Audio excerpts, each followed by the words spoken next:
What's up guys? So today we have a performance Model 3, a white one, and it's getting pretty hot. So, tint does a lot, honestly. It's definitely underrated, especially with the technology, with ceramic tints. It's probably one of the biggest upgrades you can do to your Tesla. So this isn't necessarily a how-to video on how to tint.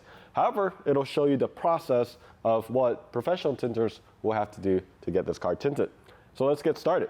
So this car, and actually all cars are factory tinted. And what I mean by that is this is called Enforcer 2, and this is what cops typically carry around. But if you put it right here, you'll see that it is already at 81%. And we have a video that talks about kind of like the acronyms and all that, but what that means is 81% of the light can go through. That's a lot of light. It's kind of weird talking about tint because it almost sounds like the opposite number that you would say. But for this one, we are going to be using a 35% tint on this window. What that means is that 35% of the light can go in, can come through, right? And that is the legal limit in Tennessee, where we are. So make sure you look at the link below, and we're going to talk about what the legal limit is. So before we get started, it's really important to make sure your car is clean. And before I even start cleaning this, what I like to do is I actually trick the car into thinking that it is locked. So 1, 2, and then the windows are up. When you do this, very careful not to close the door. If you do that, you can do some damage, or you could damage your trim. So I'm going to open the door and I'm going to go ahead and clean the outside. And this is kind of the misconception that people have, is when I'm tinting, people go, oh, I thought tint goes in the inside. It does, but think about if you were actually trying to shrink the window from the inside. It can get very difficult. So we shrink from the outside, right? And that's the difference between like PPF or color or tint, is that color and PPF tend to, you stretch the material. This one, you're actually shrinking it to fit the curvature of the glass.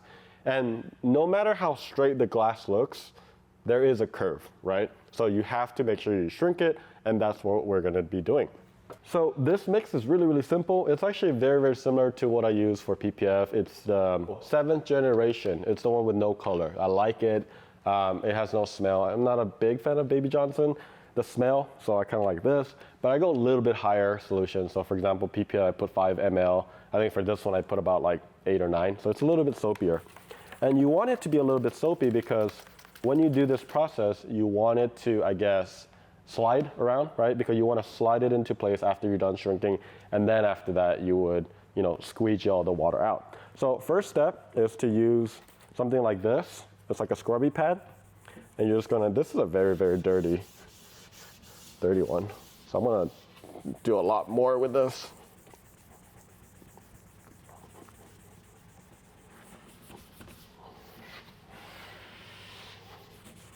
And you're just making sure that everything is clean. Holy crap. Look at that. I probably should have maybe made a little bit more effort to clean it before, but it's okay.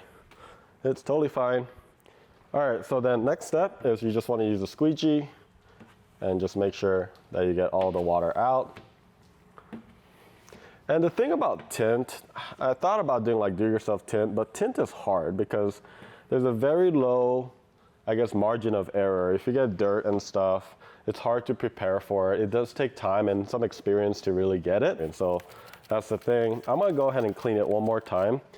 And it is the outside, but I'm using the part that's not dirty.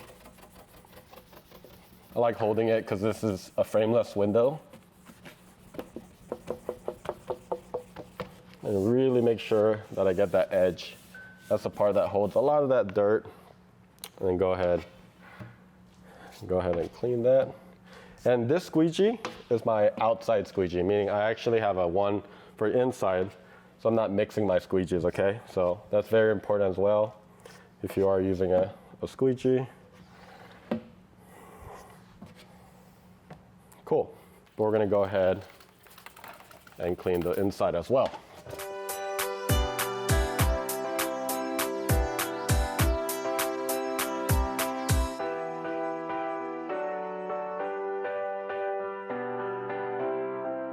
So let me go back over here.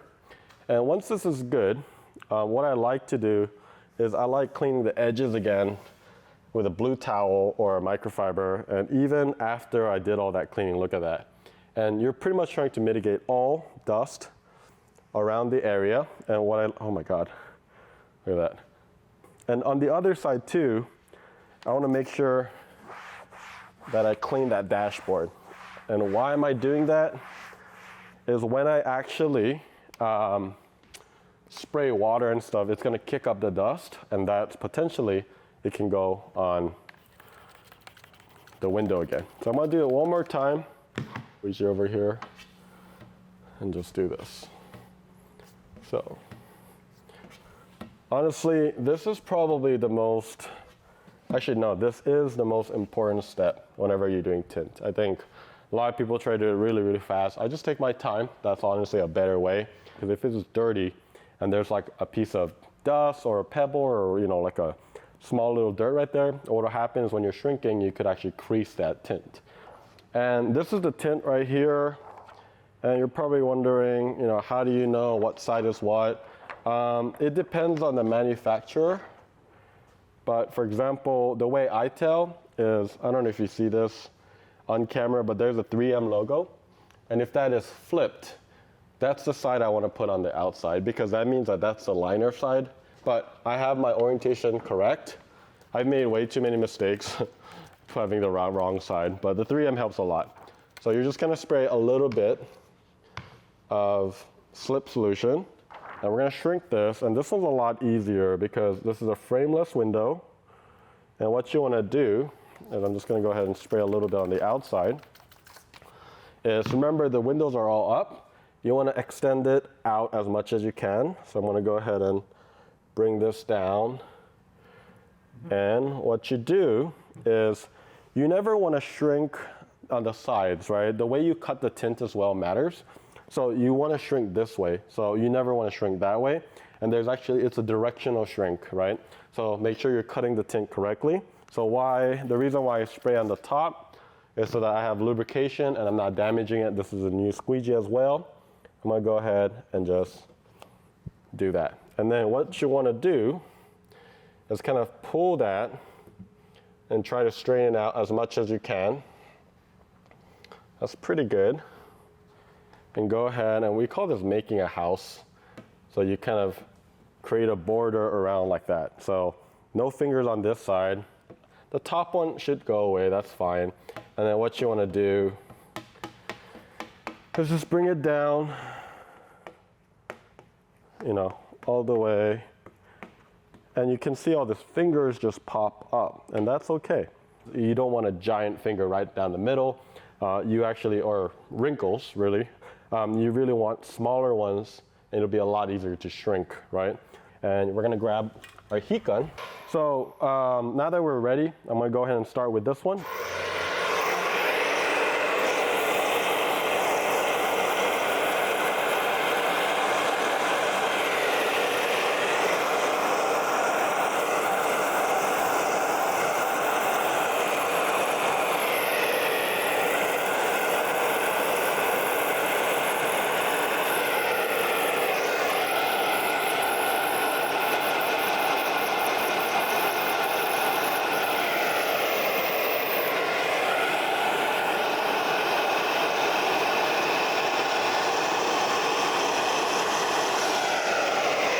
Cool. So you could kind of see that process, right? Like as I'm putting heat, you're really watching for, I guess, the reaction to the fingers. The main thing when you are heating is you do not want this heat to be in one area for a very long period of time. It will burn, it will mess it up. You have to start over, you have to cut another one, okay?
And I got all the fingers in the bottom area out. As you notice, I was kind of riding through the bottom because I want to heat it, just making sure no fingers are popping out. And if it does, I can go ahead and get it.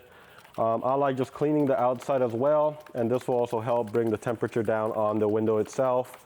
And I just kind of clean it, making sure it's good. What you could do to make it a little bit easier, it's very common, I think, in the tint industry to use a razor blade, but if you feel uncomfortable, you can actually use, like clay bar.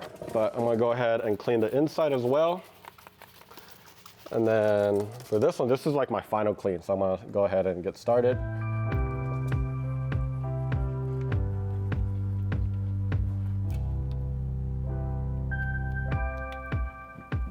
And I can feel the heat from the inside as well, so you just gotta make sure you watch out. Okay, so I feel pretty good about that. So I'm gonna go ahead and grab another sponge. I got a brand new one because it was really dirty. I'm gonna go ahead and just clean it again.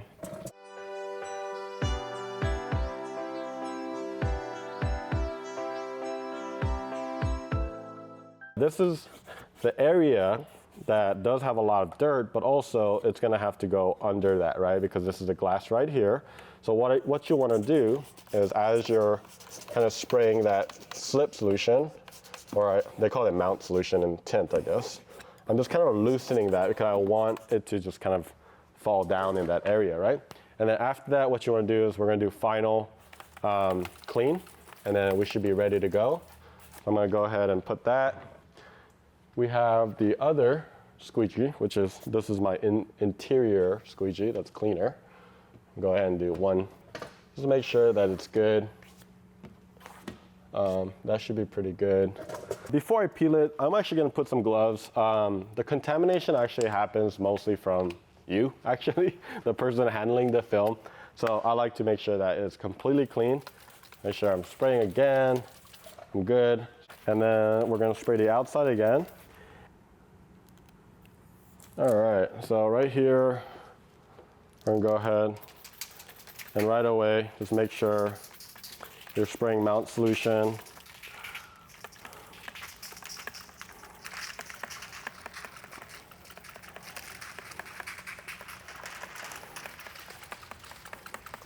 Awesome.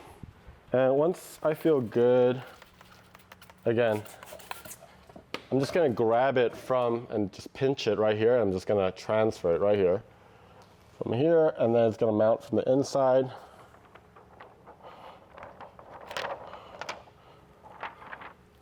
Just like that. Go ahead and move it down. I'm gonna go ahead and, it's easier for me without it, now that I have it transferred. And this is where you have to finesse that in. Oops, a little bit. So I'm gonna go ahead and bring that down.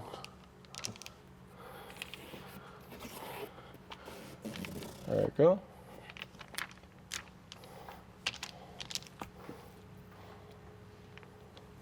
There we go. And you can see there's like this big bubble right here. What you wanna do is just kind of use this tool. I forget what it's called, but it's one of the most widely used from the tinting community. This thing right here is so useful. And you just want to align it right here. And for tinting, it's kind of like in PPF for the edges, right? Like you don't actually want it to be over the edge. You want it right towards to the edge right here. So this is really good.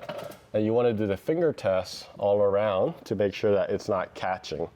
And this feels really good to me as far as the mount. And if you have anything like big bubbles like this, you just want to kind of release that air. And I like using my fingers like this to kind of do that. And I feel pretty good with the alignment. Like I said, I did my finger test. And once you're there, it's half the battle, honestly. And I like just gently just holding this and then doing the top real quick. And then I just do the other side as well, making sure, because what happens is it actually moves if you go too hard, right? And then kind of making sure you got that side.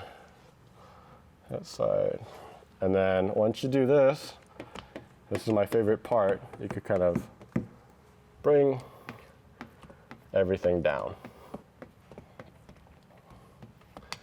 Just like that. Not so bad, right? And I'm not going that hard in the beginning. I mean, I'm gonna do my, strong stroke later, but right now all you're just trying to do is just get it mounted. I can see some of the bubbles and stuff like that, so I'm gonna go ahead and do another stroke, right? You wanna make sure you're lubricating. I like to go a little bit wider right now. There you go, that's what I was looking for. So I'll do that. I'm gonna start from the top, just really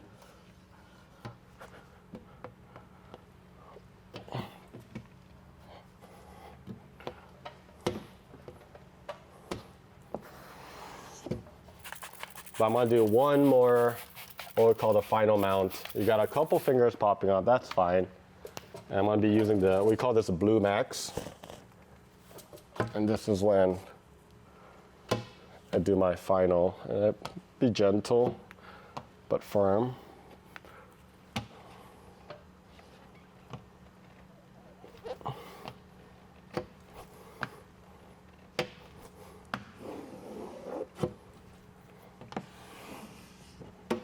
Areas that can be problematic is the edges.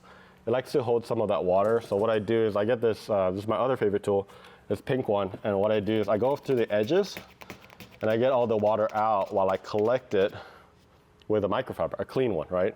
This is a brand new one. And all you're gonna do is just kind of go up. And as you go up, I'm collecting all that moisture. I can see some of the moisture that's just resting there. That's great. And then I do the same thing. There's a couple areas that's just kind of holding right there. So I'm gonna go ahead, just catching it all, right? So this is the area that carries a lot. So what I like to do is I like having a clean microfiber. I go all the way in and then I wipe it down because I don't want moisture to hold. And what I kind of do is I go down and I let go and then I pull it back up. And I'm going real deep down so that I have no chance of some of that moisture coming back. So once we are good, I mean, there are no fingers at all. I mean, we're done already pretty much. What I like to do is I get my glass cleaner and I like cleaning the outside right here. Just be gentle, right? And what this process does is you can see, any imperfections, because if your glass is dirty, it's gonna be hard to see some of that, right? And this is where you do your inspection, just making sure you have your last minute, just checking all areas. There's typically a good amount of moisture right here where that Tesla logo is. I'm gonna go ahead and I let this sit for a little bit before I get it out to a customer. And what I end up doing is I actually leave it outside and I look at it outside as well. And that's where you'll really see if something's wrong. But it's also important to note that, I'm squeegeeing, you kind of saw putting a lot of force. Sometimes you'll see like squeegee marks in a way, and that takes a couple hours or maybe a day to kind of dissipate. So if you see that, don't worry about it. Typically, we recommend not, moving your windows up and down frequently for at least like 3 to 5 days, just to make sure that we know that the adhesive on the tint is mounted. But that pretty much sums it up. That's how you tint a window. And hopefully that gave you enough process and information so that you know a little bit more about tinting a Tesla. If you have any questions, just leave us a comment below. Happy to answer anything. And check out our other video. We really go into detail about some of what TSERV means, or like what the solar energy means, and all these things and why tinting is so important. Well, we'll see you next time.